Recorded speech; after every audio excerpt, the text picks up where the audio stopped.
And you're waking up with Damo here on 4WK on this Tuesday morning. And, of course, around about this time, we love to get a little bit of history going. And, of course, we do that with History Out There. And Harold Peacock, who's on the line this morning. G'day, mate. Yes, good morning, Damo. I'm on the road, on assignment for you, getting some Darling Downs history interstate this time. Well, mate, where do we find you this morning? Yeah, look, I've come to Victoria's Western District to uncover why, over a century ago, a highly respected Darling Downs identity had to flee north to escape southern criminals. I'm down south in the country in Victoria. Wow, okay. So how does this story unfold? Yeah, well, it unfolds. Well, first of all, I should give a big shout out to Graham and Judy. They're wonderful guides for me while I'm doing the research down here. Now, it all starts with Alexander Little.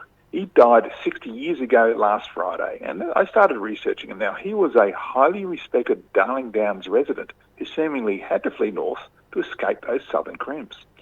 Now, he was born in 1872 in Portland, Victoria, and so I've come to Victoria's Western District trying to discover something about his Victorian past. Here in Queensland, look, Little came to Queensland with his wife and three children in 1907.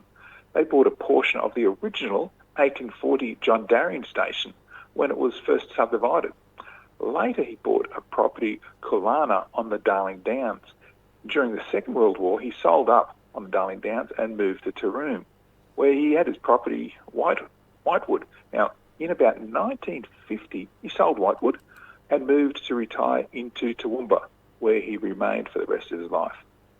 But the circumstances of him leaving Victoria in the first place and crossing paths with one of the great detectives in Victorian policing history made for interesting research, and that's what's got me here.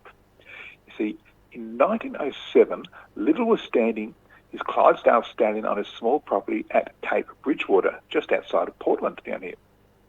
His brother-in-law was destined to die in a shooting accident when he accidentally shot himself in the chest and bled to death.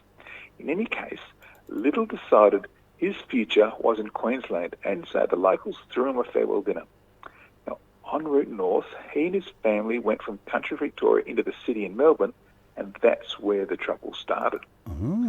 Now, in the story, there's Detective William Tognini of the Criminal Investigation Branch, and he was a sleuth of the highest order.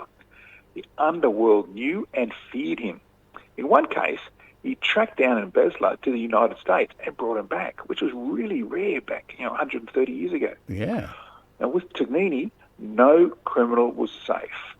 So, on this occasion, with the Littles in Melbourne, Tognini had arrested a man on board the steamship Warramoo as she was about to depart for New Zealand. Now, the ship was famous for having crossed the international date line precisely as the date changed from 1899 to 1900, so it missed everything, didn't exist for a day. Now, Tognini charged the man with having gained false pretences with getting £9 10 shillings from a man called Claude Kerr from Koroit down here. Now, Kerr's father was the architect responsible for the first butter factory in the Western District. So, all those dairy people out there will appreciate the importance of that. Now, as Tognini was taking his prisoner to the city watch house, he noticed another man who was known to police.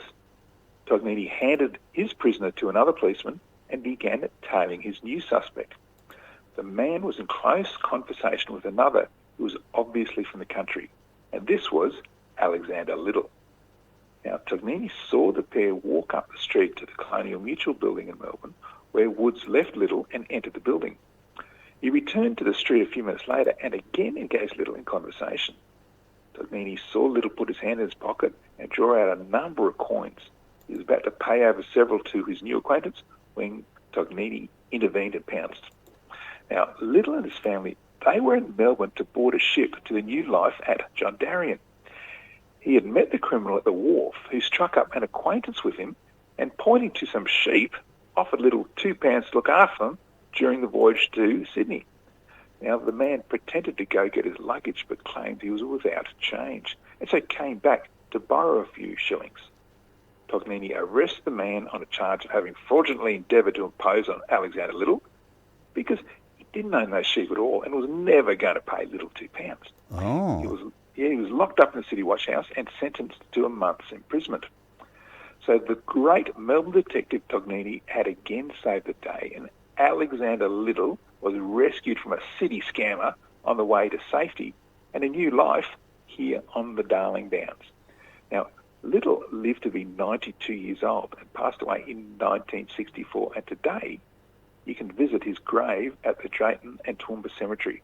You just never know what stories lay behind those headstones. Now, I'll be posting photos later this week of Portland and Bridgewater, where Little came from, country Victoria, for those interested. But I've got other photos of from Toowoomba and some of the other personalities, including Detective Tognini, that I'll be posting for you. Fantastic, mate. It's another great story now, because you'll be posting this up on your website. Absolutely, yeah. You can go to the website, historyouthere.com, or you can go to all the socials, whether it's Instagram, YouTube, X, Facebook. They're all on there. You can find History Out There or go to the website. You are so socially connected, it's not funny. I talk to you, I'm the biggest socialite ever if I'm talking to you, I reckon, don't I? Oh, I love your work, mate. Hey, listen, you have a great time down there in Victoria. Safe travels back home again, and we'll look forward to catching up with you again next week. Sounds good. Thanks, Damo. There we go. Harold Peacock from historyouthere.com. Check out the great stories that he has there. And, of course, you can hear him each Tuesday morning here on 4WK.